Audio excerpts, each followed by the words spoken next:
All right, everyone. I'm Vince White. I'm an employment attorney. We got we got to deal with the MTA today. Again, second video this week because it's been a hot week. So we did our video saying, hey, there's a real shortfall in the MTA. They got a big multi-billion-dollar aid package from the feds. We think they're going to be okay. Then we think there's not going to be layoffs in the MTA because we know there's going to be big layoffs on the New York City side, right? New York City municipal workers facing some layoffs. New York City teachers, New York State teachers, all potentially facing layoffs. But we thought maybe the MTA workers would not be impacted, or at least would not be impacted as soon. Partially, we were correct, right? Partially, because they will not be impacted quite as soon. Potentially, we don't actually know what Bill De Blasio is doing, right? We don't know when the layoffs for municipal workers are coming because they were supposed to happen back on October 1st, and today it's October 30th, and everyone's lives are still in upheaval, and nobody has any idea what's going on, right? So that's the tail of the tape. That brings us kind of up to speed. Then, new news: New York Times comes out reporting on a report that was assembled by kind of a think tank, a study, so to speak, and the New York Times story made it sound like this study was saying there would be the loss of 450,000 MTA jobs.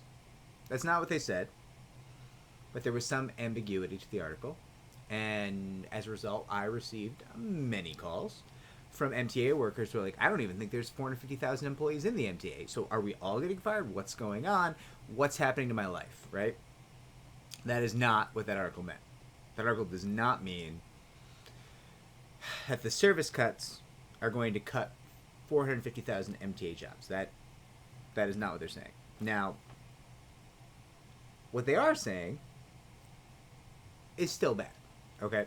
So basically, this report is laying it out there. Unless the Democrats take the Senate and the presidency and hold the House, it's unlikely New York State, New York City, or the MTA, the Mass Transit Authority, it's unlikely any of them are going to get aid from the feds. And New York City and the MTA are in such a hole now. They've been so poorly managed for so long that the only level of government affluent enough with the resources that could actually help is the feds. Only they have pockets deep enough to get the MTA out of this hole, right? And frankly, neither the Republicans nor the president, I don't even know what he is at this point, Trump, they both hate, apparently, New York and the MTA.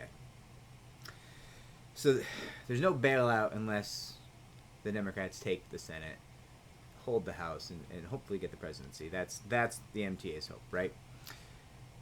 If that doesn't happen, there's going to be these massive service cuts, right? They're over the course of November putting together what the service cuts are going to be. For within the bounds of New York City, buses and subways, you're looking at about a 40% cut. Metro North, Long Island Railroad, you're looking at a full 50% cut. Now, what the report says is that those cuts will cost about 450,000 jobs in total. About 425,000 of those jobs in the area. You're looking at retail, food service, hospitality, things related, businesses where people might use the transit authority to get to the business, right? And they mention other things, education. Students are going to be able to get to class here. There's going to be all these issues. Businesses might take steps to move out of the area. Businesses might take steps to make sure they can keep their employees working remotely. There's a lot of concerns. Now, that's the good news. You're not having the layoff of 450,000 MTA employees, right? Likely, though, you are having the layoff, at least initially, of about 13,380 MTA employees. Now, that's likely in the initial cuts. It's likely tied to those service disruptions, that service cut that's coming, right? That service cut will be decided likely in December 2020. Now, those jobs will not be lost likely in December of 2020 because these people need to receive notices. There's going to be public hearings, notifications. these layoffs for the MTA, earliest realistic chance, March 2021, in my opinion. I know that's not so helpful because you're trying to plan your life and this is your livelihood and this is horrific for you and I'm sorry, but I'm trying to give you the best information I have. Think of me like a weather person giving you the best guess, right? Thunderstorms in March. Rocky road ahead. Bad weather in March for layoffs. Okay. Here's where things get a little wild. You're going to cut these 13,380 jobs, right? Currently, the MTA has a shortfall of $12 billion. Between now and 2024, I've seen estimates that the MTA may have a total shortfall of over $30 billion. That's very concerning. It's much more concerning because the 13,380 jobs that are being eliminated from the MTA, this layoff, only saves the MTA $1.7 billion per year. Yeah, put that together. Shortfall between now and 2024 of maybe $30 billion. Roughly 13,000 jobs cut only saves $1.7 billion per year. There's a really good chance, barring action by the federal government or some change to the situation, that additional layoffs may be required.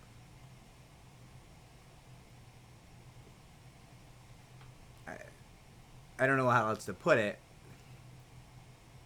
They're in a really bad situation and they do not care about the employees.